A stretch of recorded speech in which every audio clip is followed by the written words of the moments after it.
Le dossier de Mayotte, maintenant, Gérald Darmanin. On se demande ce matin quand cette opération Wuambushu va vraiment démarrer. Alors, il y a certes sur place un important dispositif policier, là aussi des opérations de sécurisation, mais la destruction des bidonvilles a été bloquée par la justice et les expulsions de clandestins sont, on peut le dire, sont au point mort.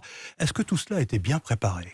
Ce que vous dites est faux. Bon, d'abord, l'opération a déjà commencé. Il y a 1800 policiers et gendarmes à Mayotte, cette magnifique île française. Et je suis très heureux que tout le monde s'intéresse désormais à Mayotte, puisqu'il n'y a pas beaucoup de monde qui s'y intéressait jusqu'à présent. Parce que la situation est dramatique sur place, oui, monsieur le ministre. parce que personne s'y intéressait. Heureusement que le président de la République nous a demandé d'intervenir au profit des Mahorais pour les protéger, parce que tout le monde s'en fiche de Mayotte à Paris. Et je suis très heureux que tout le monde voit que Mayotte, c'est une belle île, magnifique île, où les Français ont envie de vivre comme tout le monde. Mais est-ce qu'elle va vraiment commencer, notamment ce qui concerne les expulsions ? Bon, monsieur, elle a commencé. Elle a commencé d'abord parce que nous avons le premier de cette opération, c'est les interpellations des criminels qui sèment la mort à Mayotte. Cette nuit encore, il y a eu 15 interpellations d'objectifs de la police judiciaire. C'est-à-dire que nous avons déjà fait plus de 25 interpellations sur les 60 que nous devions faire de bandes criminelles que nous présentons à la justice. Cela en une semaine.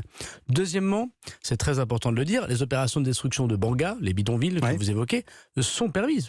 Il y a une opération médiatique qui a été arrêtée par le tribunal judiciaire de Mamoudzou. On en a fait appel à Saint-Denis, bien évidemment, mais il y a d'autres bangas qui sont détruites, bien évidemment. Et puis troisièmement, non, l'immigration clandestine n'est pas arrêtée, puisque nous avons renvoyé des Sri Lankais cette nuit encore, des Malgaches dans leur pays, des Africains des Grands Lacs. Mais vers les Comores ?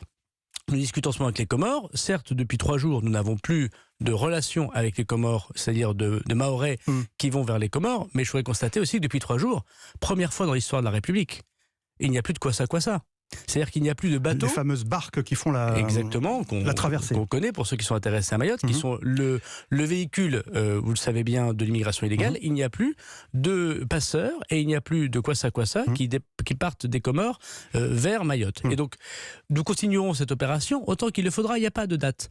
Et on laissera le nombre de policiers et de gendarmes qu'il faut pour que Mayotte redevienne une île normale, classique et magnifique. Incidemment, sur la question du démantèlement des bidonvilles, Europe 1 a révélé hier que la juge qui préside le tribunal qui a annulé le démantèlement du bidonville de Koungou avait été une responsable nationale du syndicat de la magistrature, ce même syndicat qui, peu avant le déclenchement de cette opération Wuambushu, avait demandé à ses membres de ne pas être la caution utile du gouvernement, de ne pas couvrir les violations des droits humains. Ça vous interpelle sur l'objectivité de cette décision de justice ? Non, moi je conteste pas les décisions de justice. J'imagine pas un seul instant qu'il y ait un juge à Mayotte ou ailleurs qui puisse, pour des raisons syndicales ou politiques, prendre des décisions qui ne soient pas conformes au droit. Nous pensons que cette décision est contestable. C'est pour ça que nous sommes allés devant la cour d'appel. Ça ne vous trouble pas, donc, cette coïncidence, disons... Je suis ministre de l'Intérieur, j'ai pas à me troubler, j'ai à faire mon travail. Vous avez demandé des explications à votre collègue Éric Dupond-Moretti ? Je suis certain que les hauts fonctionnaires ne s'imaginent, et surtout pas les magistrats indépendants qui connaissent l'importance de leur rôle, se disent que pour des raisons politiques ou pour des raisons syndicales, ils prennent des décisions contraires à ce qu'est le droit. J'imagine pas à ce instant que ça puisse exister, donc non, je ne commenterai pas cette décision.